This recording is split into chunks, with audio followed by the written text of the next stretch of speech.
요한계시록 15장입니다. 15장은 뭐 굉장히 짧죠. 짧으면서 내용도 간단하게 되어 있는데, 그 후알란 순교자의 양상이 이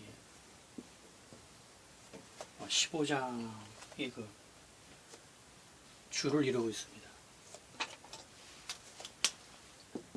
13장 추수가 앞에 있고요. 좀 넓게 그릴게요. 더 이 안에 사건들이 많아서 14장. 자, 15장입니다. 추수라는 그 대사건이 지난 다음에 후알란 순교자의 내용이 나옵니다. 이들은 하늘 보좌에 있어요. 하늘 보좌에 있다라는 것은 그 순교자란 얘기죠. 그리고 15장에서는 이들이 누군지를 정확히 알려줍니다. 이 앞서 나왔던 하늘 보좌는요, 처음에 나왔던 게 6장에서 장수는 그 6장에서 나왔습니다. 6장에서 다섯째 봉인에서 하늘로 올라가 있는 보좌에서 호소하는 자들이 있단 말이에요. 눈물로. 이때 그 하늘 보좌에서 사람의 상황이 처음 나옵니다. 이 앞에 4장, 5장에서는 이 하늘 보좌 상황인데, 이때는 사람이 없어요. 이때는 사람이라는 존재가 이 보좌의 그 배치에서 상황에서 없습니다. 천사, 어린 양, 네 생물, 24장로. 24장로는 이제 이 안에 이미 들어가 있는 사람이지 땅에서 올라가서 승천한 그런 사람이 아니란 말이에요. 그래 처음으로 이제 보좌인데, 하나님의 보좌인데, 거기에 이제 땅에서 있던 사람들의 그 양상이 처음 나타난 데가 이 6장 다섯째 봉이네요. 그래 7장이 들어가 또 한 번 더 나오지 않습니까? 7장에서 14만 4천 다음에 이제 셀 수 없는 무리가 여기서 나옵니다. 이래서 두 번 나왔고, 이제 그 다음에 나온 게 14장에서 14만 4천에서 이들의 양상에서 또 나왔고요. 그 다음에 나온 게 15장 여기입니다. 그런데 보세요. 이 15장 이 중요한 것이, 이 15장은 이 하늘 보좌의 찬양자들이 누군지를 정확히 알려준다는 거예요. 이게 중요합니다. 15장 2절이요. 또 내가 보니 불이 섞인 유리바다 같은 것이 있고, 짐승과 그의 우상과 그의 이름의 수를 이기고 벗어난 자들. 이 15장의 후알란 순교자 찬양이죠. 이들이 경배 666을 거부한 자들이라는 거예요. 그들이 지금 하늘 보좌에서, 즉 후알란 순교자들의 찬양입니다. 당연히 이러니까 이 앞서 이 찬양자는 전환란 순교자였다는 거예요.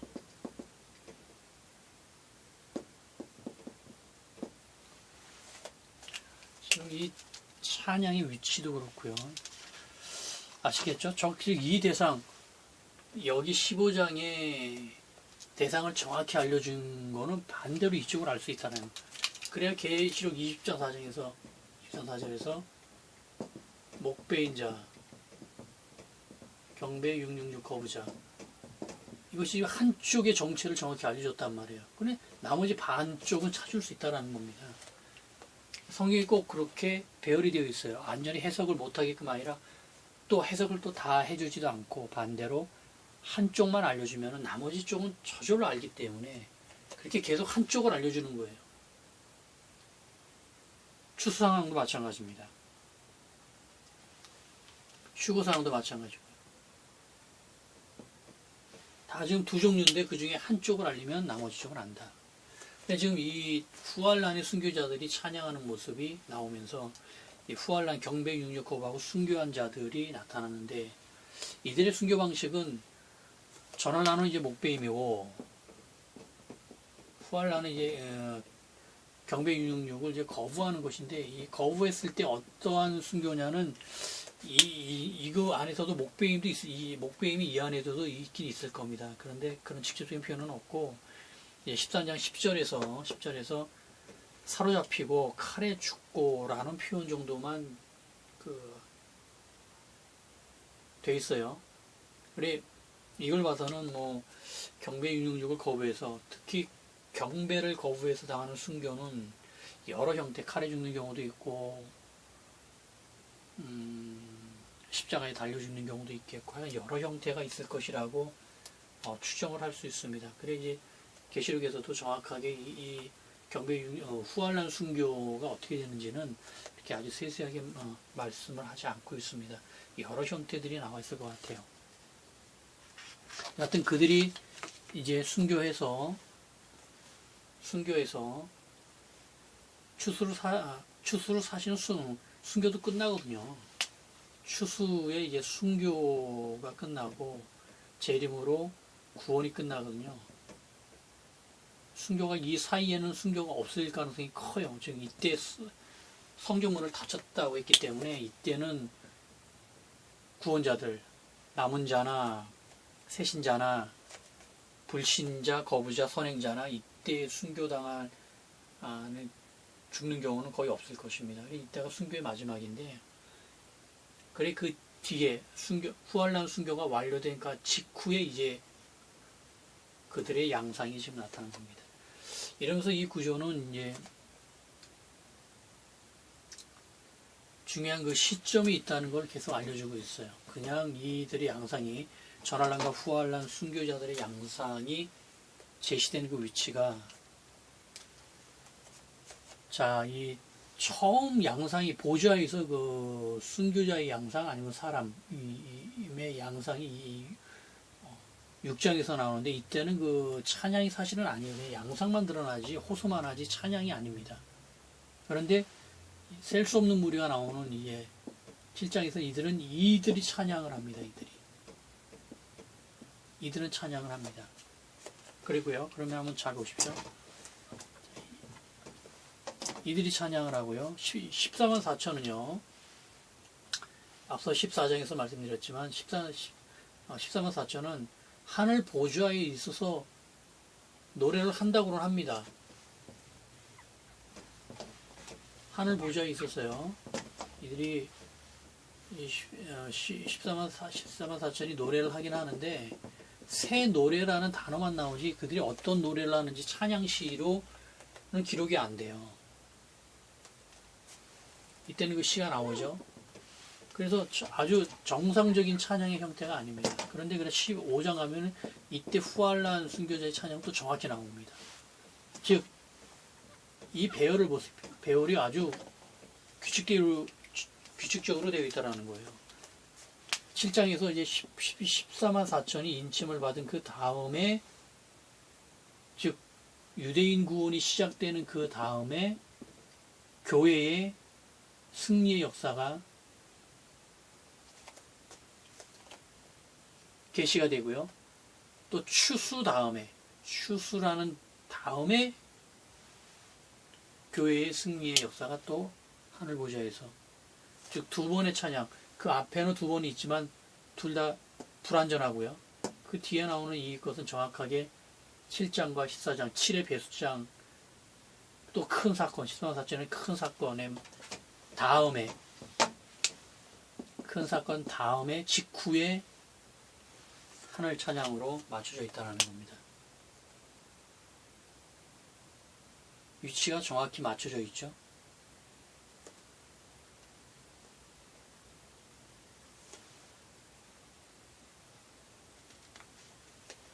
자, 이들이 이제 보십시오. 이들이 즉 두 번의 하늘 보좌에서, 하늘 보좌 상황은 4번 나오는데 그 중에 2번에서 완전한 찬양 형태가 나타나는데, 그들이 누구냐는 것을 후환란 쪽을 알려준단 말이에요. 후환란 순교자. 그러니까 앞선 것은 전환란 순교자라는 걸 알 수 있는데, 이들은 결국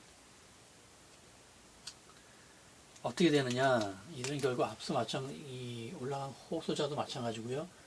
14장에서 올라간 13사도 마찬가지고, 이들이 다 이렇게 하늘 보좌에서 주님과 있다가 찬양을 하든지 있든지 아니면 호소를 하고 있든지 있다가 이들이 재림 때 예수님의 재림 때 같이 강림을 하는 겁니다. 이들이. 이해하시겠죠? 4장 3장 13절에서 나오는 예수님이 강림하실 때 그들의 그 천사들, 천군과 함께 강림하시는데 더불어서 주의 백성들과 같이 오거든요. 그들이 바로 강림자예요. 이들이 바로 강림, 즉 전환란, 후환란의 순교자들이 먼저 그 영이 승천해서 주님과 있다가 주님 재림하실 때 같이 강림하는 자들이 됩니다. 이해하시겠죠? 이들이 결국 강림해서 공중에서 혼인잔치하고 끝나면 천년왕국에서 왕노릇하는 겁니다. 당연히 재림 때 휴거자들이 있죠. 같이 만나요. 강림자들과 휴거자들이 만나서 혼인잔치하고 왕노릇하는 겁니다. 놀라운 구조도 놀랍고 그 대상들도 완벽하게 맞춰져 있습니다.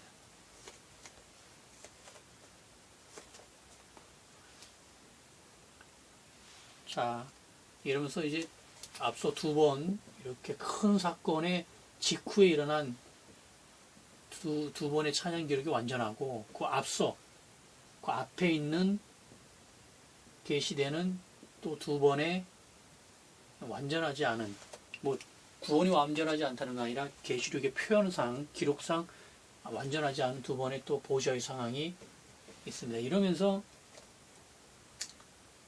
지금 추수를 놓고 추수의 전후에 지금 두 번의 추수라는 큰 사건의 전후 두 번에서 하늘 보좌 상황이 나오죠. 7장에 14만 4천 유대인이 나오기 전후로 또 두 번의 중요한 찬양이 나옵니다. 이렇게 지금 맞춰져 있다는 거예요. 7의 배수에도 맞춰져 있지만 큰 사건에도 전후로 맞춰져서 전환란에 두 번, 후환란에 두 번, 전환란 시작점에 후환란 끝쯤에 다 두 번씩인데 끝쯤에 맞춰져 있다라는 거예요. 자, 이러면 전체적으로 이제 찬양, 요한계시록이 말하는 찬양은 5장에서 이게 한번 나오고요. 이건 이제 5자로 올라간 건 아니죠. 5장에서 한번 처음 나오고요. 나오면서 이렇게 나오고 이렇게 나오고요. 이렇게 나오고 이렇게 나오고 재림 때 또 한번 찬양이 나오죠. 네 번의 할렐루야가 나오죠. 네 번에 이렇게 나오고요. 자, 그리고 12장에 나옵니다. 그리고 12장에 완전히 또 나오죠. 이때 후환란이 시작되면서 할렐루야. 그 12장이 시작될 때요. 사탄이 떨어지면서 그 영광의 찬양이 이때 나오죠. 이래 지금 찬양도 정확하게 요한계시록의 찬양이 일곱 곳으로 맞춰져 있습니다. 이렇게 7곳으로 맞춰져 있고 그 중에 2곳이 약간 불완전하고요. 하나가 환란 직전이고요. 이렇게 좀 7개로 역시 전체 구조가 맞춰져 있다는 거예요. 찬양이 요한계시록이 찬양의 비중이 크죠. 예언서만큼 이렇게 많지는 않습니다. 이렇게 아주 긴박하고 압축되어 있는 이 기록 안에서 그 양이나 내용에 비추면 찬양의 기록 꼭 양이 굉장히 많습니다. 정확하게 하나님께서 찬양을 사용하시는 거죠. 합당하게. 원래 글의 성격이나 이걸로 봐서는 이렇게 많은 찬양이 나올지 않아야 되는데도 불구하고 환란의 또 끝에 다 승리한 끝에서만 몰아나오는 것도 아니고 전체 요한계시록에 균등하게 또 중요한 7년 대환란을 놓고 정확하게 찬양이 배열되어 있습니다. 즉 이것은 7년 대환란이 일방적인 환란이 아니라는 거예요.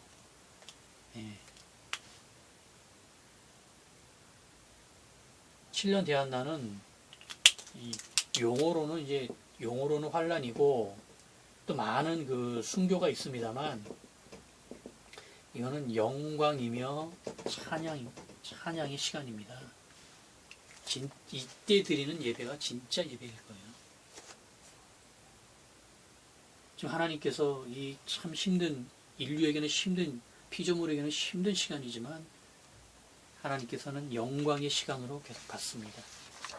또 우리도 그것을 알아차려야죠. 교회가 이것을 알아야죠.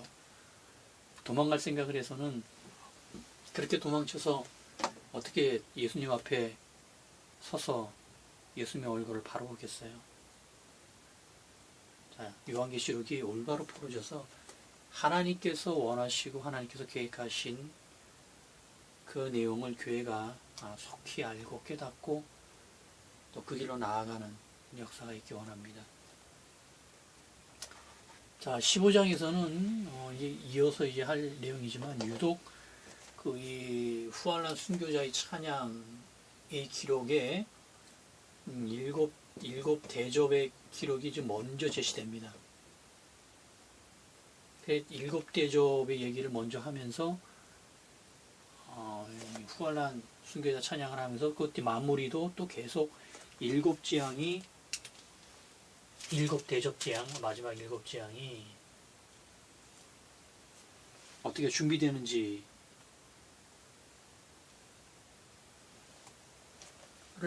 말하면서 또 하늘 장막을 말하죠. 그러면서 계속 그 7이라는 수를 정말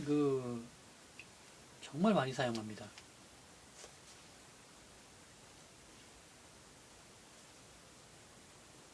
그래 15장에 유독 그 7이라는 일곱 천사, 일곱 재앙, 일곱 천사, 대접 일곱, 하여간 일곱 천사 그래서 15장만 해서는 계속 나오고요. 16장에서도 나옵니다만 16장, 17장보다 오히려 15장에 8번 정도가 나오기 때문에 먼저 그 7이라는 수를 15장에 대고 사용하는 그런 어떤 특징이 있습니다. 이것은 이제 뒤에 앞서 말씀드린 3중 7재앙, 3중 7재앙의 구조를 완성하기 위해서 지금 이 일곱 대접에도 마찬가지로 동일한 지금 구조를 좀 맞추기 위해서 정확하게 이런 구조를 실행했는데 그것은 앞서 6장 시작하기 전 6장 시작하면서 전체 구조 771과 666 구조를 설명하면서 말씀을 드렸고요. 그 부분 가서 내용을 좀 확인하시고요. 그래 유독 15장에서 먼저 그 준비를 많이 한다라는 것을 유념해 주시고요. 그렇게 15장이 아주 간단한 제일 짧은 장이어서 마치겠습니다.